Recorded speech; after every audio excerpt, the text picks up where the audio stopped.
Que tu fasses. Bonjour et bienvenue à cette table ronde autour du thème « L'art guérit-il ». Je suis Sylvette Babin, directrice de la revue S. J'aimerais rappeler que la foire plurale et cette table ronde prennent place en territoire autochtone non cédé. Les éditions S reconnaissent la nation Kanien'kehá:ka comme gardienne des terres et des eaux sur lesquelles nous sommes réunis.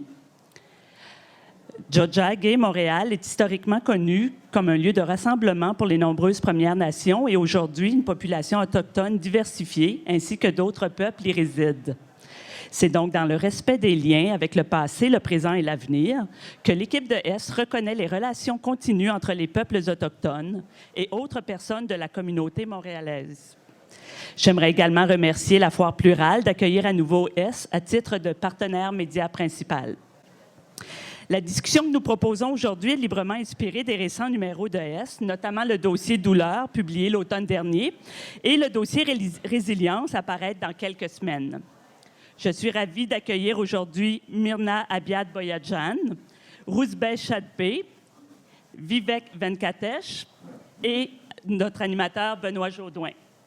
Benoît est titulaire d'un doctorat en art, histoire et théorie de l'École des hautes études en sciences sociales et en histoire de l'art de l'UQAM. Il est spécialiste d'art contemporain qu'il aborde depuis une sensibilité queer. Ses recherches portent principalement sur la manière dont le savoir est la mise en forme dans des pratiques de recherche-création, des œuvres participatives, des conférences-performances et des événements de parole. Il collabore régulièrement à plusieurs revues d'art et agit à titre de membre du comité éditorial de S.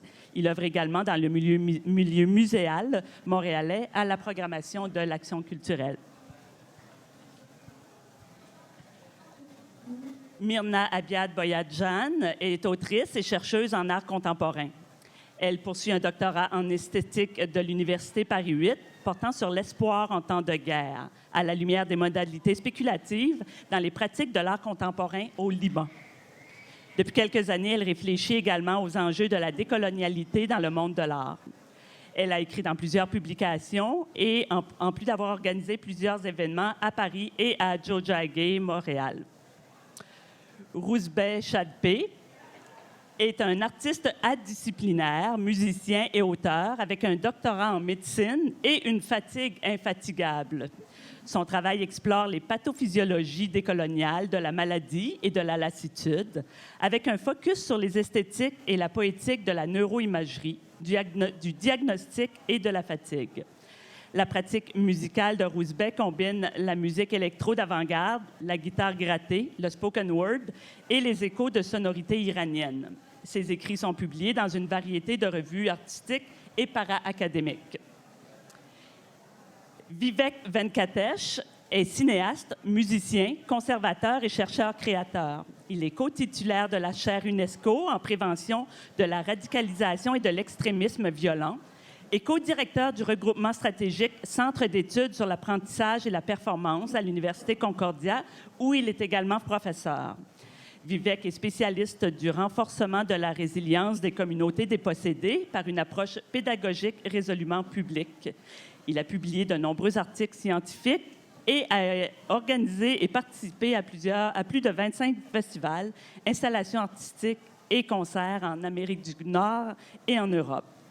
Alors, à vous quatre, merci beaucoup d'être présents parmi nous. Je vous souhaite un beau moment de réflexion sur les enjeux de la guérison en art et vous serez évidemment bienvenus de poser des questions après la rencontre. Je vous souhaite une bonne table ronde.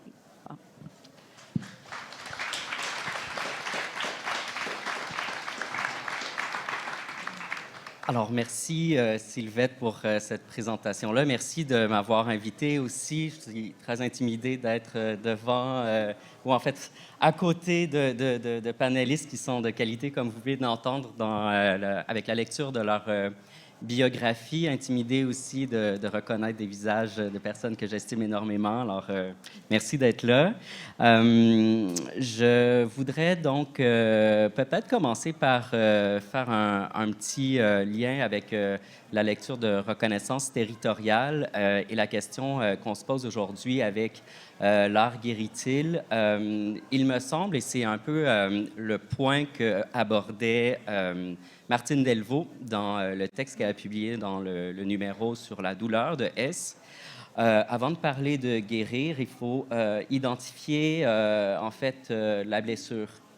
Il faut avoir, je pense, le courage de nommer ce dont on parle quand on parle de douleur, de souffrance, de reconnaître donc ce qui a été cassé, ce qui a été brisé. Et je pense que c'est un bon point de départ pour la conversation. Puis pour avoir peut-être une meilleure idée depuis quelle posture vous prononcez aujourd'hui par rapport à cette question-là, je vous demanderais peut-être à tour de rôle d'en fait, d'identifier un peu plus précisément, selon votre travail de création et de recherche, qu'est-ce que vous entendez par la blessure, la douleur, comment vous l'identifiez, quels sont les cas spécifiques qui vous intéressent? Personnellement, je me suis intéressée pendant les dernières années. En fait, durant les dernières années, je me suis beaucoup intéressée aux mémoires traumatiques, aux blessures, surtout collectives, qui ont été causées soit par la guerre, par des génocides, par les violences coloniales aussi, et aussi leur potentiel de transmission de génération en génération. Donc, pour moi, ça a été vraiment le centre de mes intérêts, de mes recherches ces dernières années, et aussi de mes terrains de recherche, parce que j'ai fait quelques terrains de recherche, puis c'était toujours dans des contextes, justement, de guerre, post-génocide, ou des contextes difficiles et encore douloureux pour les générations suivantes. Pardon.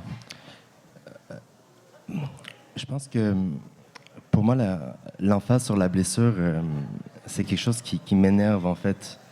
Parce que je trouve que ça met l'emphase... en fait, ça force la légibilité.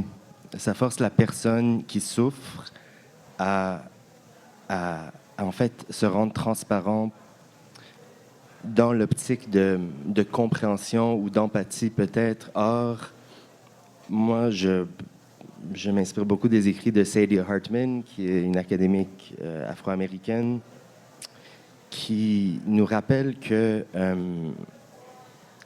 qu'en fait, pour parler de guérison, il faut moins focuser sur la blessure, mais sur la violence qui inflige cette blessure. Et donc, c'est une question d'échelle, en fait.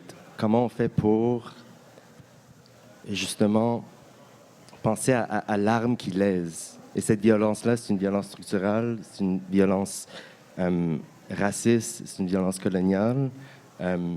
Et c'est ça, avant de pouvoir penser à la guérison et avant même de regarder la blessure, il faut penser à la violence qui cause cette blessure-là. Oui, donc si je comprends bien, dans ton travail de création, si la notion d'écoute ici est vraiment, c'est pas juste une métaphore, c'est vraiment quelque chose que tu travailles activement. Donc, comment est-ce que ce travail-là sur l'écoute ou comment inciter les gens à écouter leur posture d'écoute, comment est-ce que ça trouve son chemin dans cette nuance-là que tu fais sur la blessure? Oui, ben c'est sûr que j'ai un background médical, j'ai un background psychiatrique et j'ai un background en tant que musicien. Et je m'intéresse à la psychanalyse. Donc l'écoute, on n'y échappe pas vraiment. Mais je pense que je m'inquiète par rapport aux limites de l'écoute. Et c'est une inquiétude qui dérive justement des violences raciales qui sont infligées dans des cliniques, dans des hôpitaux, dans des urgences, cas après cas après cas, où la douleur des personnes racisées tombe dans des oreilles vides, en fait, et pas acceptée. Et en fait, moi, ce qui m'intéresse, c'est de changer la conversation, parce que souvent, on parle, du biais raciste du clinicien ou de l'infirmière, ou en fait, on individualise la violence, tandis que je pense surtout que c'est une violence inconsciente et deux, systémique. Et en fait, la pièce que j'ai écrite pour S, dans le numéro de douleur, sur l'œuvre de Carolyn Lazard, qui est une artiste afro-américaine qui travaille beaucoup sur le access et le disability rights, Yael a fait une œuvre qui est en fait une reproduction d'une échelle de douleur médicale, qui est le Wong-Baker Face Scale. En fait, si vous avez déjà été dans une clinique avec la douleur chronique, vous avez vu cette échelle. C'est des bonhommes sourires, en fait. C'est 6 bonhommes sourires. Puis, graduellement, leur expression faciale s'empire pour démontrer une augmentation de la douleur. Puis cet artiste, Carolyn Nazard, a recréé cette œuvre.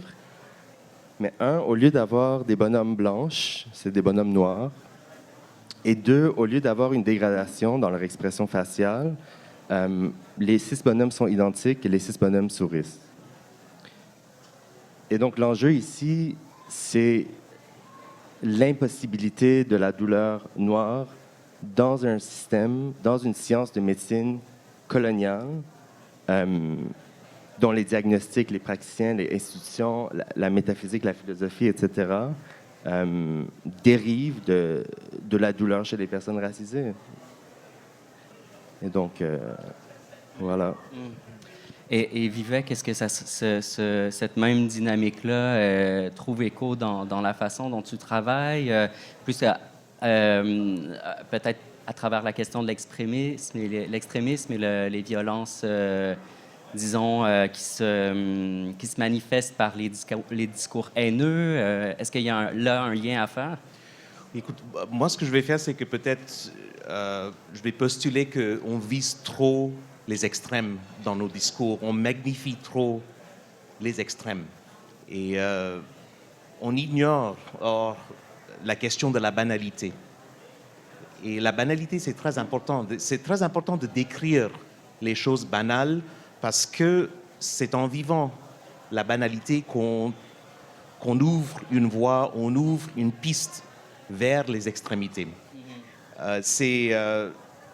Quand on regarde les cinémas, par exemple, du réalisateur Krzysztof Kieślowski, réalisateur polonais, on voit très bien comment il décrit l'horreur de l'humanité, l'horreur de l'extrémisme par une découverte de la banalité. Alors, dans mon propre travail, soit le travail théorique dans mes écritures, mais aussi dans mes créations avec mes groupes de musique et multimédia, on essaye aussi de décrire cette banalité. Et ça peut devenir ennuyant.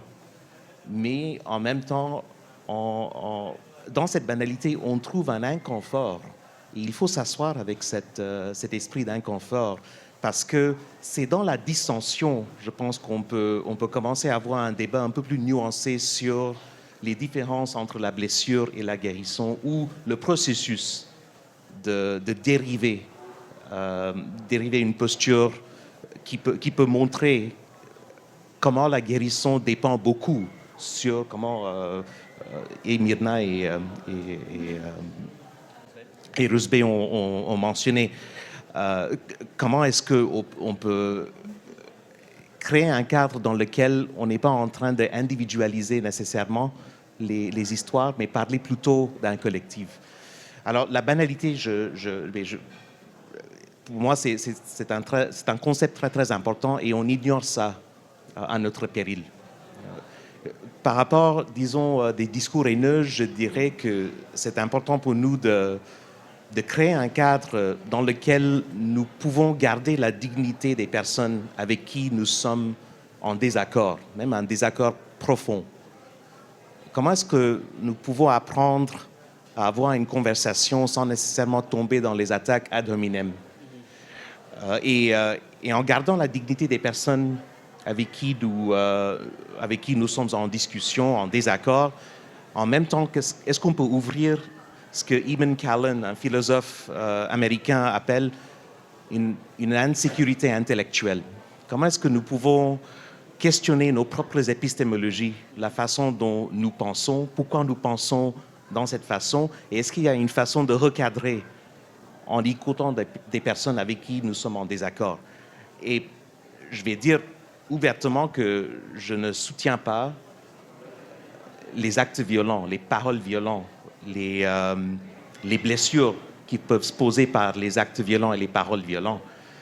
Mais trop souvent, on refuse d'engager avec une personne parce qu'on est en désaccord, sans nécessairement questionner un peu plus ou réfléchir un peu plus, est-ce qu'on peut s'asseoir avec cet inconfort. Là, je vais peut-être arrêter là pour voir les réactions.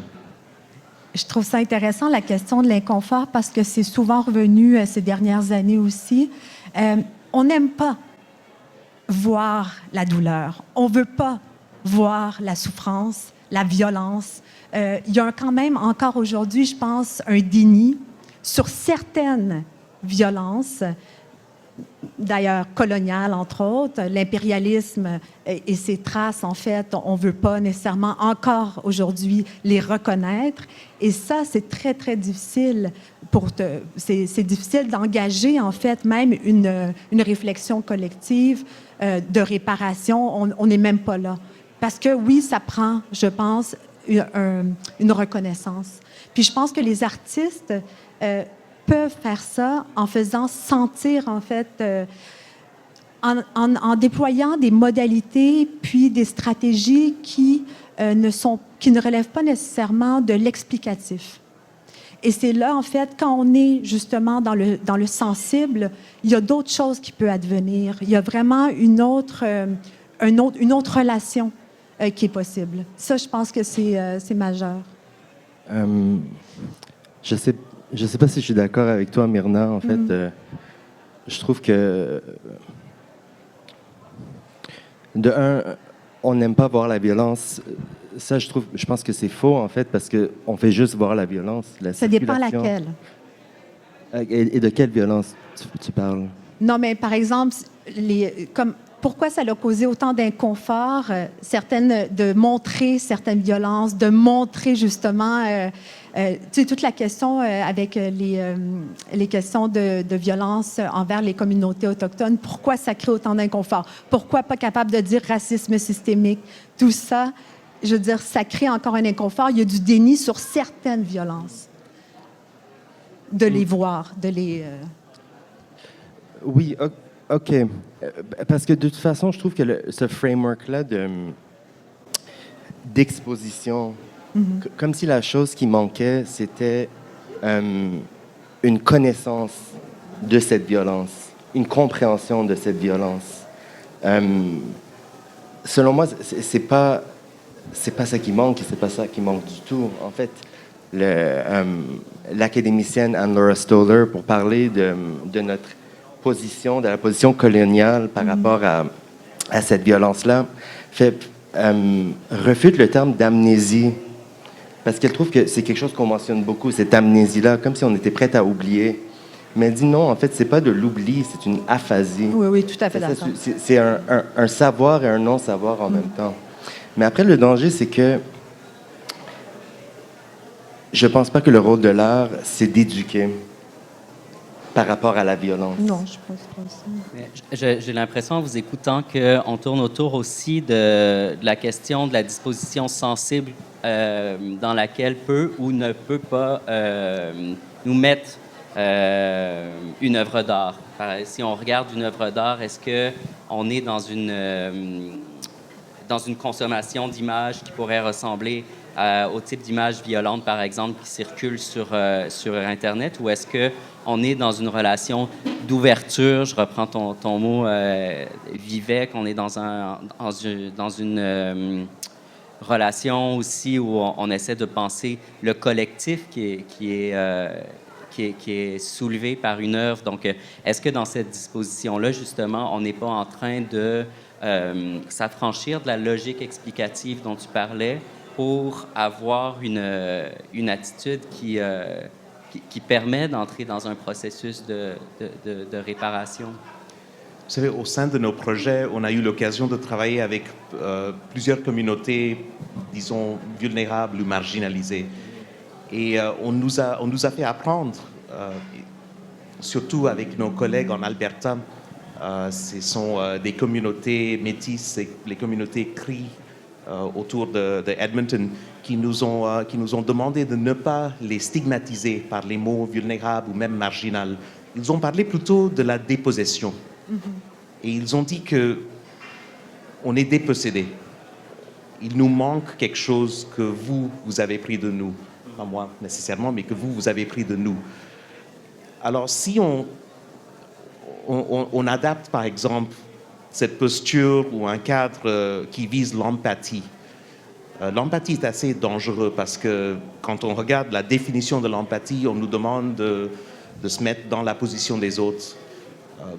Pratiquement, moi, je trouve ça impossible. Mais en même temps, si on peut tourner la question autour de la compassion. Peut-être que c'est un peu instrumentalisant, parce que la compassion pose la question, comment est-ce que je peux vous aider? Et peut-être que je peux vous aider juste en vous écoutant, pour commencer, mais est-ce qu'il y a, au sein de notre hégémonie dans laquelle nous fonctionnons, est-ce qu'il y a une façon pour nous de soit créer la capacité, financer les initiatives, justement pour arriver à une réponse à la question de la dépossession, à la question de la vulnérabilité ou de magnifier les narratives que ces personnes veulent montrer au public. Là, je pense qu'on aurait une meilleure approche pour parler de la guérison aussi, sans nécessairement tomber dans le piège de décrire la blessure, décrire l'extrémité de la blessure. Oui, mais j'aime bien cette nuance-là. Puis dans compassion aussi, il y a l'idée de ressentir avec. Et donc là, il y a aussi une forme d'engagement qui est beaucoup moins hypocrite, en fait, que ce qu'essaie de nommer l'empathie, effectivement. Et est-ce que, en parlant de l'art contemporain, par exemple, en ces termes-là, est-ce qu'on n'est pas en train d'en demander beaucoup? Est-ce qu'il y a une sorte de trop grande ambition à rassembler l'art contemporain tel qu'il est avec son milieu, le milieu de l'art contemporain, par exemple, et donc ces projets de réparation et de guérison qui sont extrêmement pertinents et sont extrêmement urgents, mais aussi très difficiles à réaliser? Ben, c'est ça, ça dépend qu'est-ce qu'on entend par réparation exactement. Il y a plein de, je veux dire, la réparation, je ne sais pas, mais les processus qui permettent en fait un devenir.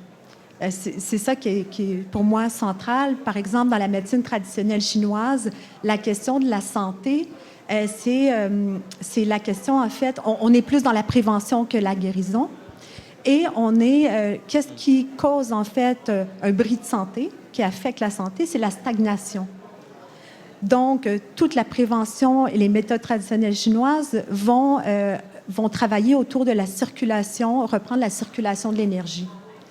Alors que c'est pas du tout de ce paradigme-là, la médecine et notre conception de la santé, en fait, est totalement différente.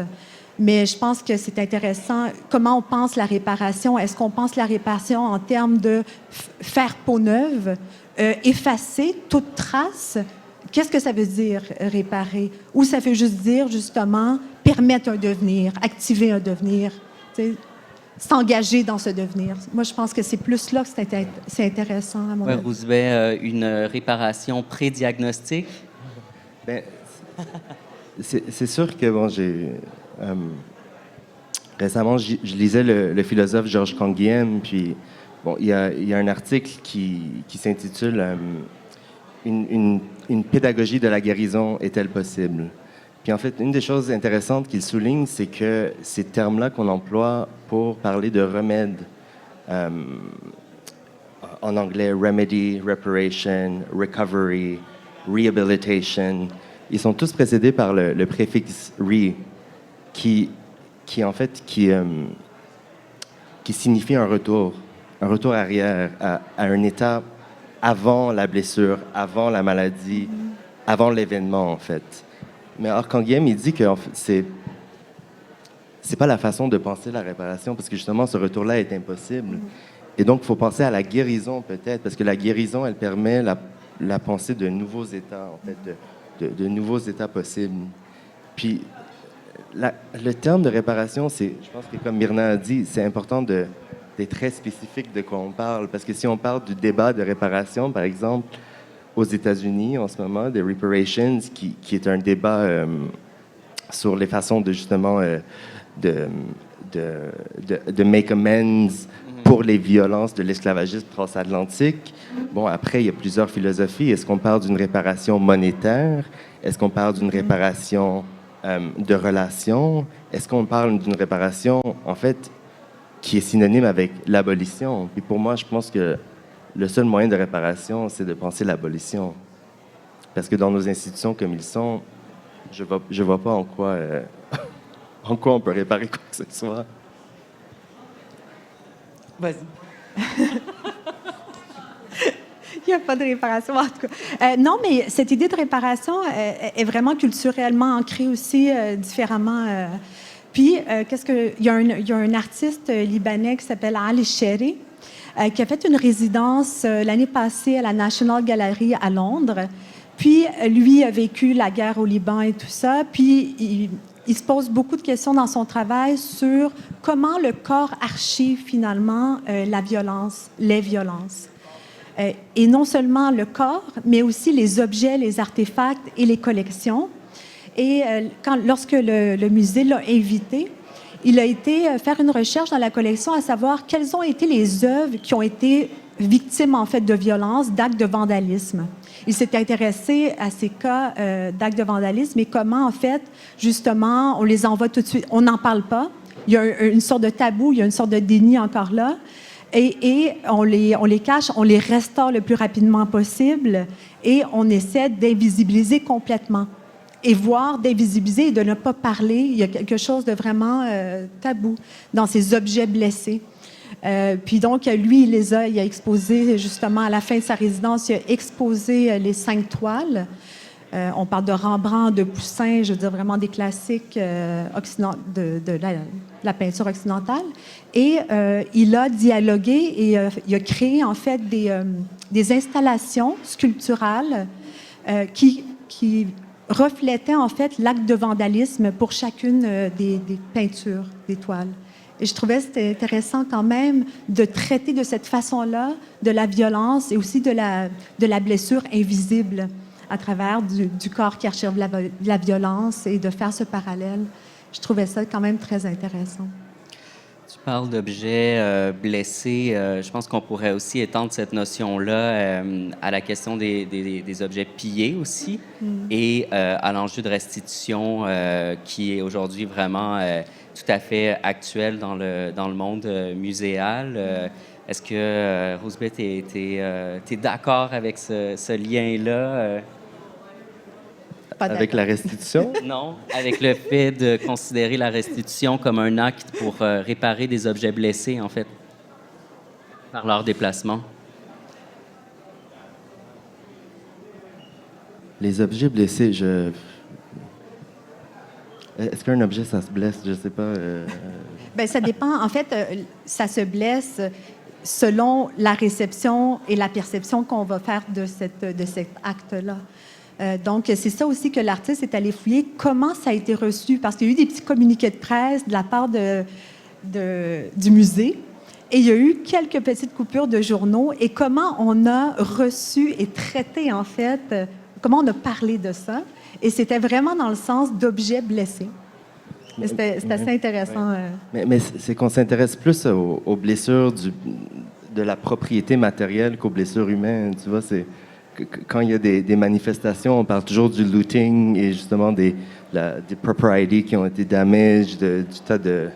etc., etc. Puis là, on encourage les gens de faire ça paisiblement, etc. Mais on pense moins aux gens qui...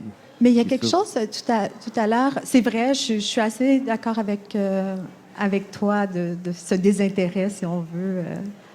Il y a quelque chose tout à l'heure que tu as dit, Vivek, c'est concernant les narratives.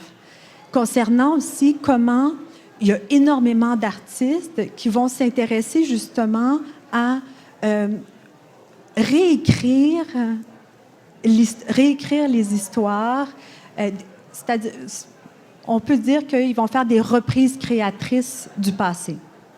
des histoires qui ont été bafouées, qui ont été oubliées, des histoires qui ont été écrites par les vainqueurs, si on veut. Et les artistes, il y a toute une génération d'artistes qui vont s'intéresser à travers l'archive notamment, mais pour essayer de réécrire justement les histoires ou d'intégrer des histoires mineures assez grands à l'histoire avec un grand H. Puis je pense que ça, c'est un des moyens aussi de guérison. Un des moyens de guérison, ça, c'est sûr. J'ai l'impression aussi que la question de la guérison, est-ce qu'on parle d'une guérison dans le sens propre ou dans le sens, au sens figuré? Il y a ça aussi, ce glissement-là, qui est aussi un glissement qui nous intéresse, je pense, beaucoup ces temps-ci, par exemple en art contemporain, avec Preciado qui disait que la décolonisation, c'est pas une métaphore. Donc, c'est aussi peut-être identifier, et je reviens à la question de l'art parce que c'est ce qui nous rassemble aujourd'hui. Je me demande si justement on n'est pas en train de rejouer un peu cette opposition entre deux conceptions du politique de l'art, soit politique parce qu'on est dans un espace un peu séparé et puis là, le jeu de la représentation se joue un peu différemment, ou alors politique de l'art, vraiment dans le sens, comme dans le jargon, on dit performatif, donc vraiment où on s'intéresse à l'effet vraiment concret, réel de la relation esthétique et de l'œuvre comme acte.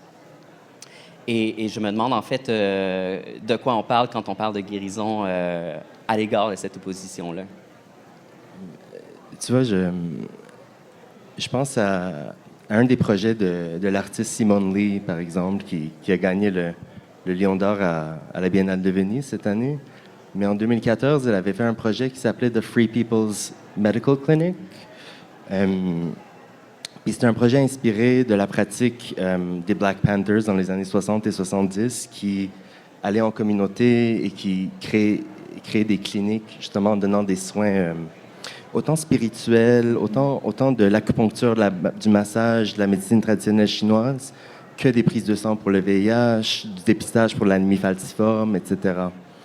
Fait elle s'est inspirée de cette pratique-là. Puis, pendant un mois, à chaque fin de semaine, elle a ouvert une clinique à New York, dans la maison de la première gynéco-obstétricienne noire qui a pratiqué en privé, en fait, à New York. Puis cette clinique-là, elle offrait des séances de yoga pour des personnes noires queer, pour des personnes latinex. Elle offrait des dépistages sanguins, etc., de la prévention, de l'éducation. Mais après, en réfléchissant à ce projet, elle se dit c'était difficile parce que ça restait dans un contexte artistique. Et la raison pourquoi c'était important, c'est que les gens s'attendaient à consommer ce projet comme une œuvre d'art. Et les gens voulaient voir, et les gens voulaient la documentation. Et elle a réalisé rapidement que le potentiel de guérison de ce projet-là venait justement du fait que c'était loin de l'œil du public, que c'était underground, que c'était pour les gens, entre les gens. Et je trouve que ça rejoint un peu ce que tu dis, en fait, cette tension entre, premièrement, est-ce qu'on peut avoir des pratiques réparatrices dans l'art? Oui, je pense, comme cette pratique-là. Mais est-ce que c'est une pratique artistique? Tu vois, ça soulève des questions intéressantes par rapport à l'art et comme... Ouais. Mm-hmm. Ouais. Mais un acte peut à la fois être activé dans une perspective artistique et aussi dans une perspective non artistique. Il peut y avoir coprésence de ces deux actes-là, à mon avis, mais c'est effectivement un très bon exemple. C'est une bonne réflexion. J'ai eu la réflexion aussi, dans le texte que j'ai écrit dans le dossier douleur aussi, c'était sur D.B. Young, Anita Africa. Puis c'est une artiste, en fait, c'est ça, c'est entre la pédagogie un peu critique, l'expérimentation, relation, mais c'était groupe fermé, un groupe des femmes s'identifiant membres des communautés queer, trans, noires, autochtones et personnes de couleur. Mais c'était Sisters in Motion, qui est un projet, en fait, communautaire collectif qui n'existe plus aujourd'hui, mais qui était, je ne sais pas si tu connais, Vivek, Sisters in Motion. Oui. Donc, Sisters in Motion, c'était vraiment autour de la performance, du spoken word et tout ça, pour justement encourager la prise de parole pour ces voix qui sont souvent étouffées, invisibilisées, par des ateliers, des workshops, ça pouvait être des soirées de poésie, etc. Mais, donc, j'ai assisté à un des ateliers et c'était Debbie Young. Et elle nous a proposé, en fait, elle nous a partagé sa méthodologie. Donc, elle nous a partagé sa méthodologie. C'est un mélange de méditation, dessin, tout ça. Qu'est-ce que je trouve... Donc, est-ce que c'est artistique? C'est expérimental, c'est sûr. Ça frôle, il y a de la création. Mais c'est une artiste. Elle se considère comme une artiste. Et elle se considère comme une artiste. Mais je pense que le point de méthodologie, c'est vraiment c'est crucial ici. Parce que ça ramène à la pratique, en fait. C'est vrai, oui. À la pratique qui combine. Moi, j'insisterais quand même qu'on devrait replacer, et je dis replacer parce que dans les années baroques, même pendant la Renaissance, on voyait beaucoup, on donnait de la place à une spéculation vers la dystopie. Les arts sombres qui décrivaient la violence qui a été propagée par les humains vers les autres humains. Et justement, je trouve que dans un monde, dans une ère de polarisation, c'est beaucoup plus difficile de traiter l'art comme un outil, instrumentaliser l'art justement pour décrire la violence avant de parler de sa posture, de la puissance de l'art pour guérir. Je ne sais pas si je m'exprime bien, mais on est en train de censurer les émotions et les narratives qui peuvent exposer une dystopie. Et la dystopie dans laquelle nous vivons, moi je suis pessimiste par nature. Mm-hmm. Et c'est important pour nous de recadrer ça. Mm-hmm. Mais on dit souvent, non, ça ce sont des postures soit coloniales ou qui est basées dans l'Enlightenment. Et il va falloir qu'on regarde ou retourne ou redonne la parole aux personnes qui sont marginalisées. C'est pas très nuancé, cette posture. Donc, est-ce que ce que tu veux dire, c'est qu'il y a quand même un potentiel intéressant dans la résistance? J'allais peut-être te poser la question du black metal, sur quoi tu as écrit. Oui. Et peut-être que c'est un exemple qui peut parler de cette posture de résistance, cette voix, disons, dystopique, extrêmement pessimiste, mais qui en même temps a sa place? Oui, absolument. Je pense qu'on n'a pas même besoin... On peut regarder les arts souterrains, mais avant de ça, on peut aussi comprendre la posture des politologues comme Chantal Mouffe et Ernesto Laclau, qui parlent dans une façon très, très lucide de l'agonisme. Comment décrire un agonisme dans nos positions politiques, dans les conversations publiques par rapport à nos efforts de changer ou de recadrer l'hégémonie dans laquelle nous vivons. Et l'agonisme, ça dépend vraiment de nécessairement allouer la diversité des opinions et d'avoir une discussion sans nécessairement tomber dans un consensus trop rapidement. Parce que ça, c'est la meilleure façon de diluer la qualité de la conversation. Le consensus mené trop rapidement peut diluer la conversation. Alors si on regarde par exemple les postures de populisme, le populisme a une connotation très très négative en ce moment. Mais Chantal Mouffe, elle a postulé que c'est très important pour nous de traiter le populisme vraiment comme un mouvement. Et pourquoi la gauche ne prend pas action dans une façon beaucoup plus populiste, parce que le populisme décrit des actions qui sont basées dans la théorie critique. On essaie de recadrer ou rééquilibrer les positions de puissance entre les personnes qui sont dans une position élite et les autres qui ne sont pas dans cette position d'élitisme.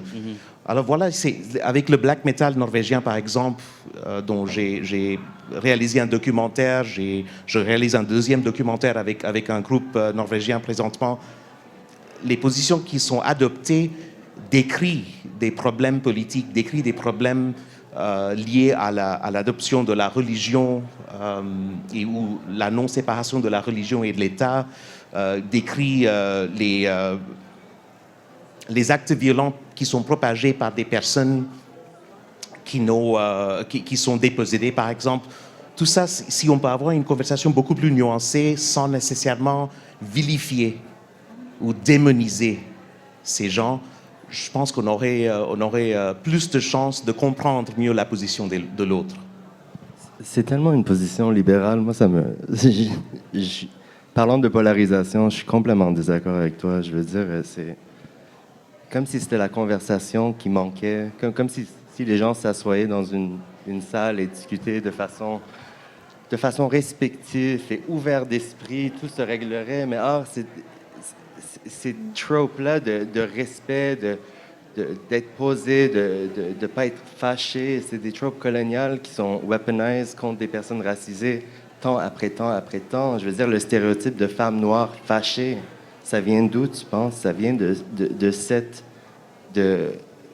façon de penser-là. Puis, sinon, et cette question de polarisation, ce qui m'énerve, c'est que ça présume une symétrie, en fait. Ça présume une symétrie entre les deux pôles que tu décris. Et or, pour moi, ce n'est pas des pôles qui sont symétriques. Parce que c'est une violence qui coule d'un pôle à l'autre. Puis après, les gens doivent résister, en fait. Et bon, je pense qu'avec Frantz Fanon, je pense que la violence, c'est une façon légitime de résister à la violence. Parce que sinon, on se laisse tuer, quoi. Je ne suis pas en désaccord avec toi. Je sais pas, Mais je suis très posé dans mes arguments. Ça ne veut pas dire que je suis très reposé quand je suis en discussion ou avec des personnes avec qui je ne suis pas en accord. Je pense que c'est important aussi de s'exprimer. Mais puis, les nuances, moi je trouve, je suis ici au Canada depuis 23 ans et même cette année, quand je n'étais pas en accord avec une position sur l'inclusion, par exemple, dans mon institution, on m'a dit, et Vivek, étant donné que tu es né en Inde et tu as subi le colonialisme, you should do better. Et c'est difficile à écouter ça parce que c'est à cause du colonialisme que ma langue maternelle, c'est l'anglais. La deuxième langue, c'est français. Je les ai appris en Inde, à l'école en Inde, avant d'apprendre le hindi, le marathi. Et c'est à cause de ces biais du colonialisme que j'ai pu être si malléable et j'ai pu m'intégrer dans un pays occidental. Mais en même temps, les politiques identitaires persistent. Et ça, c'est inacceptable pour moi. Et je sais qu'il y a plusieurs personnes qui pensent dans une façon conservatrice, comme moi, qui décident de ne plus s'engager dans une discussion pour arriver à un consensus trop rapidement. Rester dans l'inconfort, c'est ça qui me plaît le plus. Et pas nécessairement dire « Ah, toi et moi, on parle de la même chose » ou « On pense de la même façon ». Ça, c'est trop facile. Mais je pense que la question de l'inconfort est super importante, mais j'aimerais ça qu'on la définisse un peu mieux. Parce que... bon, c'est mon travail de revenir à l'art dans cette discussion-là, mais est-ce que, par exemple, se trouver devant une œuvre qui porte vraiment sur un sujet sensible, est-ce que c'est nécessairement une expérience inconfortable et c'est une expérience inconfortable pour qui aussi?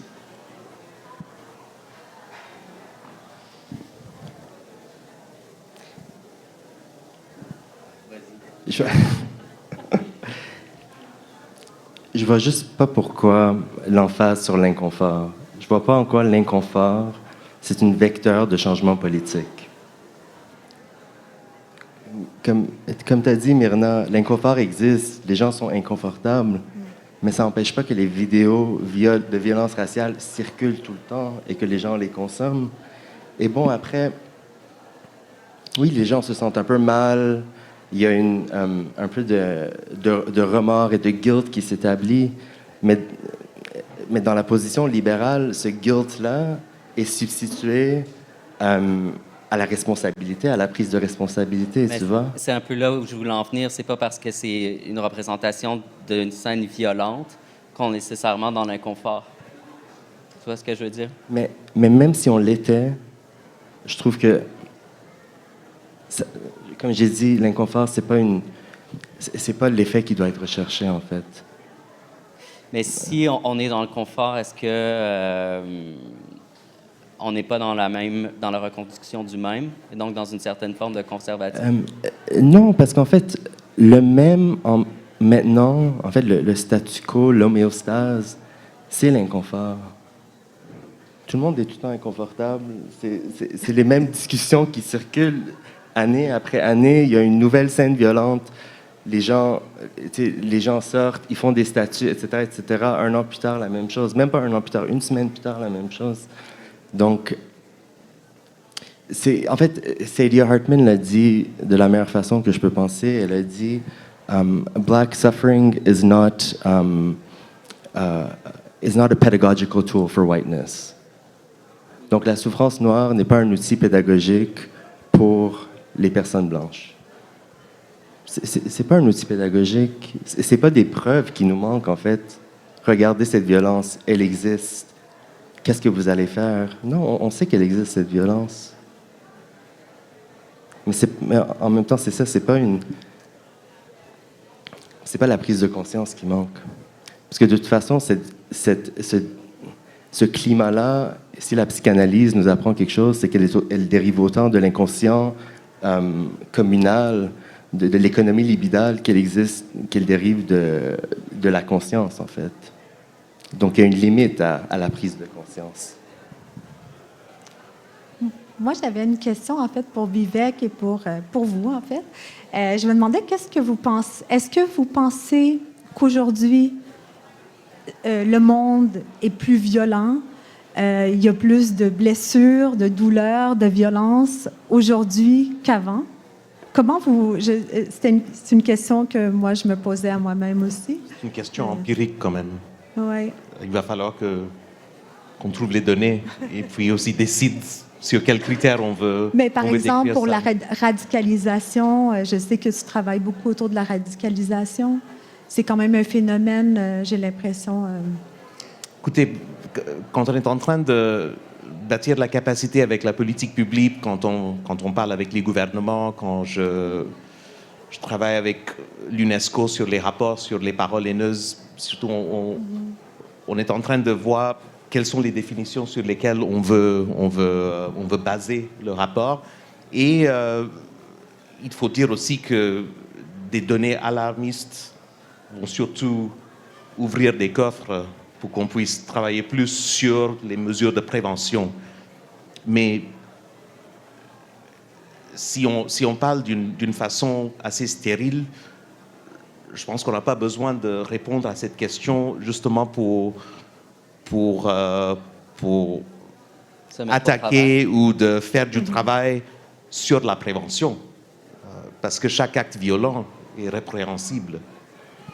Et pour moi, c'est une question d'où vient la question et est-ce qu'on essaie d'instrumentaliser dans une façon positive, parce que l'instrumentalisation, parfois, c'est trop négatif dans la façon dont on utilise le mot, mais est-ce qu'on peut l'instrumentaliser justement pour financer les initiatives qui peuvent équiper des communautés qui sont dépossédées?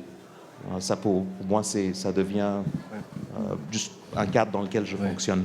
Je dirais, moi, ça me fait penser un peu à quelque chose que tu as dit, Vivek, par rapport à la banalité. Puis en fait, je trouve que cette question de radicalisation, je me demande Parce que selon moi, cette violence-là, c'est une violence banale et c'est une violence qui est surtout propagée par l'État. Donc, oui, on peut parler de radicalisation, mais quand la violence, c'est une violence qui prend majoritairement place dans les hôpitaux, par la police, par les travailleurs sociaux, etc. Bon, après, c'est quoi notre vocabulaire pour Tu as raison, parce que c'est dommage, le mot radical est devenu un gros mot. En fait, la pensée radicale, c'est ça qui m'a amené où je suis maintenant. Et la liberté académique, la liberté d'expression, la liberté de poursuivre des théories spéculatives sur la dystopie, sur la banalité, pour contrer l'extrémisme, ce sont des théories radicales. Mais la radicalisation, comme tu as mentionné, c'est devenu un mot offensif, tandis que pour mieux encadrer le populisme, soit de la gauche, soit de la droite, c'est très important aussi de reconnaître la radicalité des idées et pas nécessairement la radicalité des actions. Je suis assez d'accord. Puis je pense qu'on n'a pas le choix aujourd'hui avec justement le désastre planétaire. Si on veut quand même, je pense que ça l'a changé la conception. Peut-être qu'on se fait aussi de la blessure. C'est le fait de s'entendre sur les bouleversements climatiques, le désastre en fait, la terre blessée. Moi, je pense que la terre blessée, c'est pas seulement la terre blessée, parce que là, je serais d'accord vraiment avec Félix Guattari, que Isabelle Stengers reprend concernant les 3 écologies, c'est-à-dire la corrélation entre l'écologie environnementale, sociale et mentale. Et je pense qu'il y a vraiment quelque chose là de très intéressant à prendre à sentir, en fait, à sentir dans le monde actuel qu'on est tous sous la menace d'un désastre, mais ce désastre n'est pas seulement le désastre, le bouleversement climatique, c'est-à-dire que ça l'affecte tout. Oui, je suis d'accord avec toi, c'est très important et c'est impossible de parler de santé sans parler de la santé du climat, en fait. Mais bon, j'ai l'impression que c'est toujours moi qui retourne avec les critiques décoloniales. Mais... Dites-nous pas que tu n'es pas encore d'accord. Non, mais écoute, c'est pas des choses que j'invente. Il y a beaucoup d'académiciens, des personnes racisées qui critiquent ce concept-là d'anthropocène pour l'humanisme qui propage cette notion-là que... C'est le capitalocène. De capitalocène, de plantacocène, etc. Cette notion-là que, bon, maintenant, on est tous à risque. Ça nous rapporte... Attention, c'est pas dans une perspective d'équivalence. Mais c'est ça. Mais ça, faut être précis avec ça. Non, c'est pas dans une perspective d'équivalence. On est à risque, mais c'est un risque très différenciel. Oui, tout à fait. Non, puis même la pandémie, je veux dire, la pandémie, ici, c'est quelque chose qu'on a pensé que c'est extraordinaire, mais je veux dire, dans les pays d'Afrique ou ailleurs dans le monde, je veux dire, les pandémies, c'est quand même quelque chose d'assez courant avec lesquels... c'est ça, c'est sûr. Je pense que c'est le bon moment pour faire distribuer la parole un petit peu et recevoir les questions du public. Merci pour tous ces propos très intéressants. Je voudrais juste revenir à la question d'inconfort, en fait. Et je vais vous raconter une petite anecdote. Je viens du Liban, comme il y en a. Et il y a quelques mois, en fait, il y a moins d'1 an, il y a eu à la Cinémathèque québécoise une rétrospective des films de Jocelyne Sabre, qui était une documentariste durant la guerre du Liban. On parle de la guerre civile, 75, 76, jusqu'à la fin des années 80. Et en fait, dans les images qui ont été projetées dans ces films-là, d'ailleurs, juste une petite parenthèse, cette rétrospective a eu lieu pas très longtemps après l'explosion du port de Beyrouth. Et comme certains Libanais et Libanaises dans le public, j'étais très, très mal à l'aise à cet égard-là. Parce que je me demandais effectivement ce que des images des images d'enfants charbonnés, des images d'une violence vraiment extrême, qui étaient nécessaires à l'époque parce qu'il n'y avait pas de médias comme aujourd'hui et parce que c'était des documentaires qu'elle faisait pour transmettre à la télévision française, etc., etc. C'était nécessaire. Mais quelle est la nécessité aujourd'hui de revoir, non seulement de revoir, mais de montrer à un public qui n'est pas nécessaire, un public canadien, montréalais, de la Cinémathèque québécoise, ce genre d'image. Et c'était ça la question que j'ai posée aux personnes qui étaient... Je ne me souviens plus de la réponse de la personne.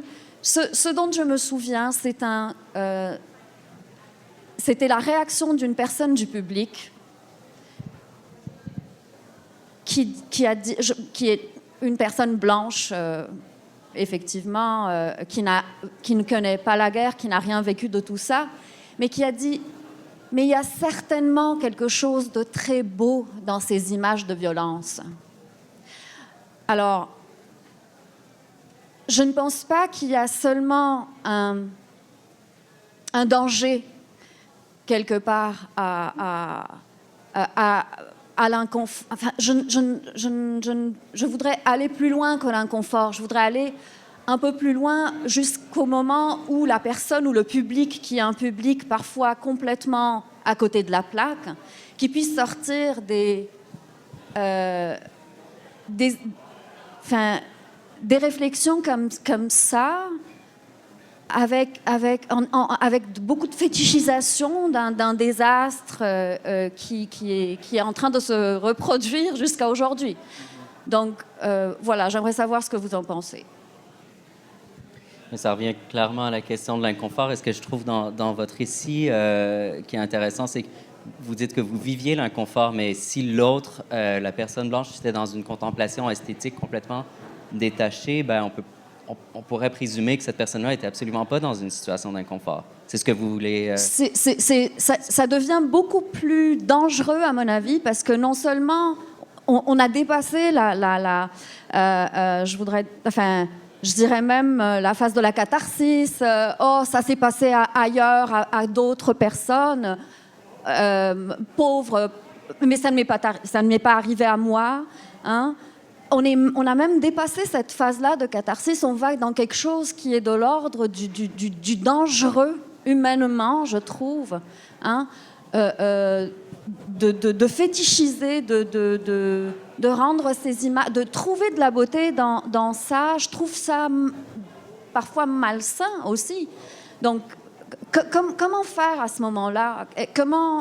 Voilà. Mais je sais exactement de quelle scène tu parles et c'est très, très troublant. Et moi, j'ai pleuré. Je veux dire, c'est des enfants complètement... des enfants abandonnés, en fait, pendant la guerre, qui meurent de faim, qui sont sur le béton et tout ça. Je me posais la question à savoir comment Jocelyne Sable elle-même a pu, en fait, capter ces images tellement sont insoutenables, sont vraiment très, très difficiles. Et si elle serait d'accord qu'on les revoie aujourd'hui de cette manière-là? Mais moi, j'aurais tendance à dire oui. Moi, je suis... je pense que ça fait partie, en fait, de l'histoire. Je pense que c'est une question d'archives, de mémoire collective aussi. Je pense que dans le film, ça a sa place. Puis ma directrice de recherche, elle est aussi cofondatrice du Centre international d'études et d'enseignement sur les meurtres de masse. Et elle s'intéresse beaucoup, justement, à la représentation des violences extrêmes. Et c'est sûr qu'il y a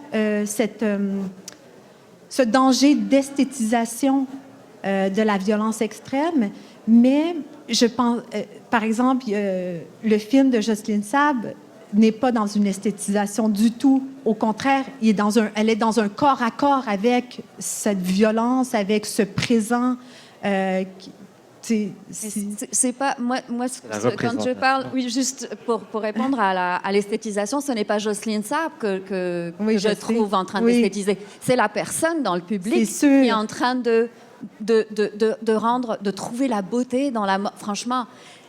Mais je pense que c'est peut-être je pense pas que c'est. Je veux dire, on n'a pas le contrôle sur comment ça va être reçu, mais je pense que les images sont importantes. Elles ont leur place d'exister puis de circuler, je pense. Moi, j'aurais tendance à. Oui, moi, ça me. Est-ce que tu connais l'artiste et l'écrivain Jalal Toufik? Ben oui, on l'adore. Oui.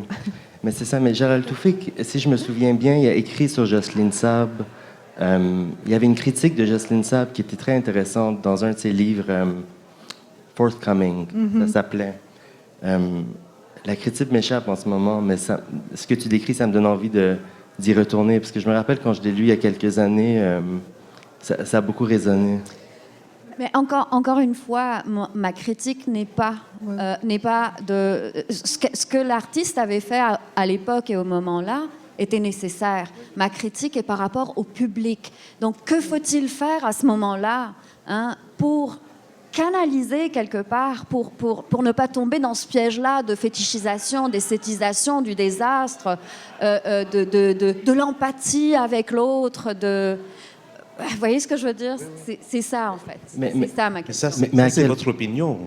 Le pluralisme, ça exige que les personnes autour de nous ont la liberté de recevoir, comme Myrna dit, l'art et de encadrer ça avec l'éducation, avec la pensée critique qu'ils ont reçue.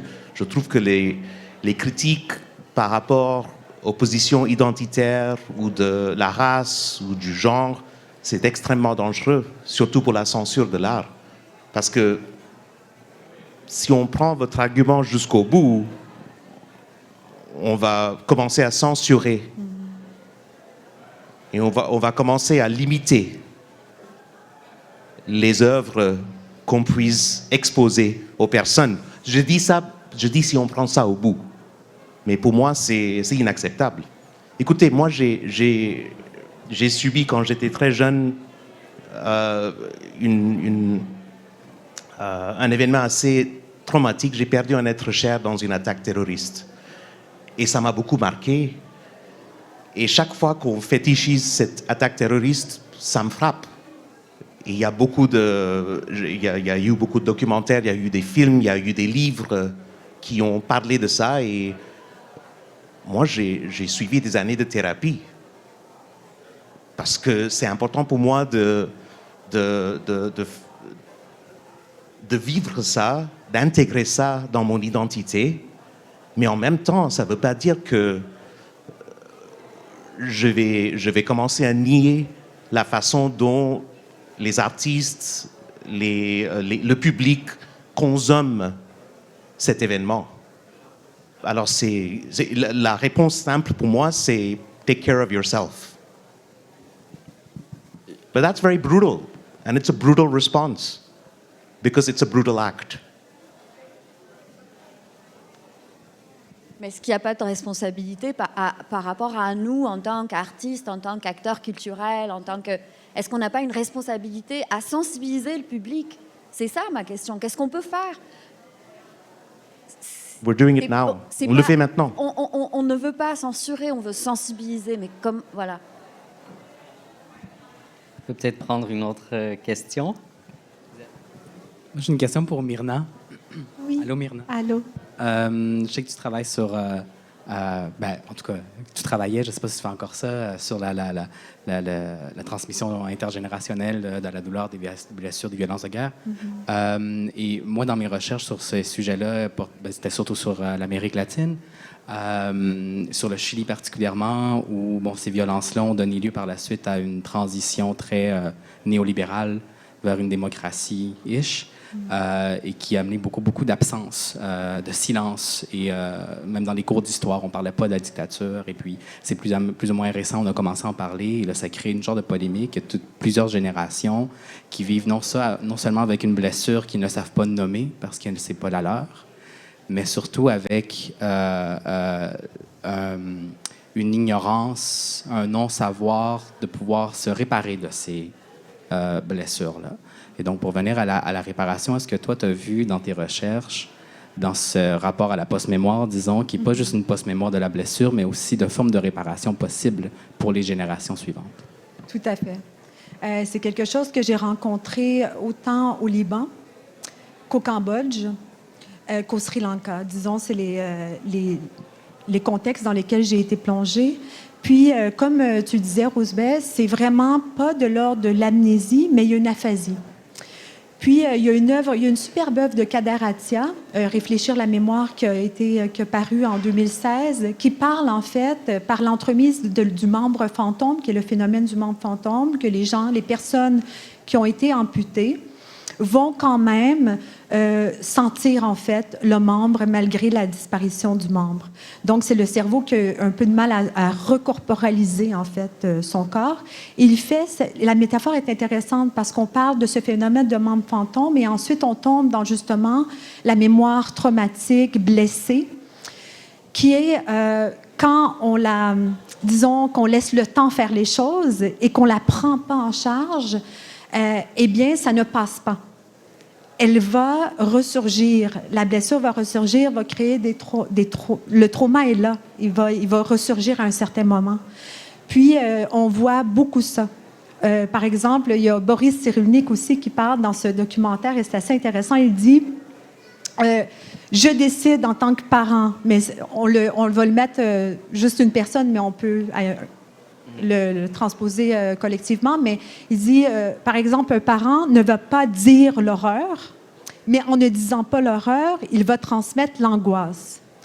Et ça, c'est tellement vrai. Et on a rencontré beaucoup, beaucoup d'artistes qui, justement, c'est les artistes qui vont prendre en charge, finalement, ce vide de différentes façons. Et ça, c'est très, très de manière poétique. Par exemple, avec des images, ils vont travailler la question du deuil avec les personnes disparues. Mais il y a toutes sortes de façons, en fait, effectivement, que les artistes même des générations qui ont fui pendant la guerre, qui vont revenir une fois la guerre terminée, entre guillemets.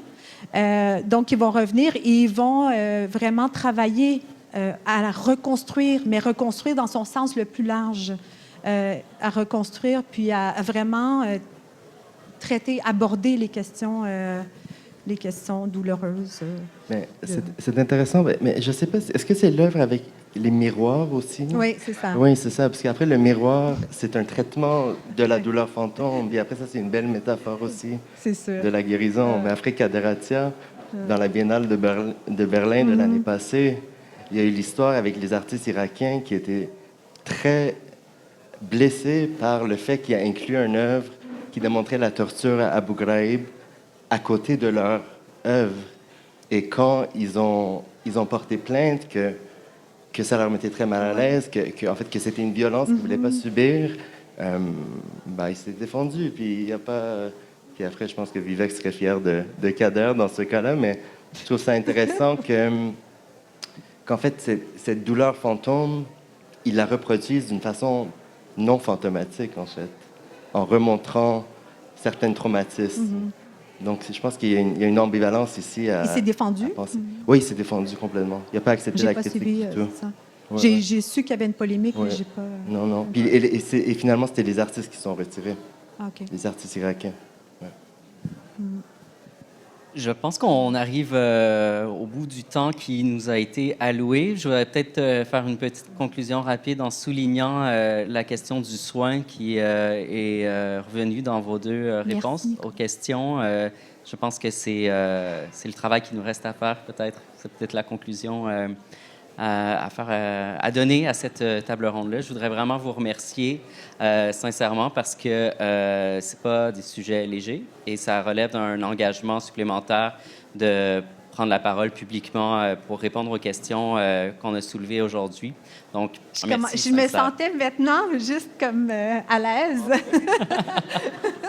Tant mieux. Merci. Merci à toi, Benoît. Merci beaucoup à Benoît.